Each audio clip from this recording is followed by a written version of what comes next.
výkon, napriek tomu, že tá voda nešla čo najlepšie, veľmi krásne to dotlačilo a stále do tretej nádherne.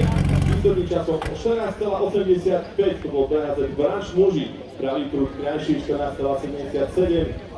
Ešte možno zamrzí tá voda, ale napriek tomu myslím, že pekný výkon.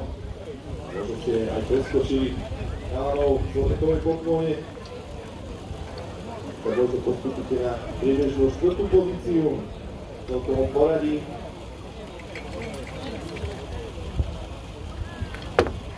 A toto teda boli Branč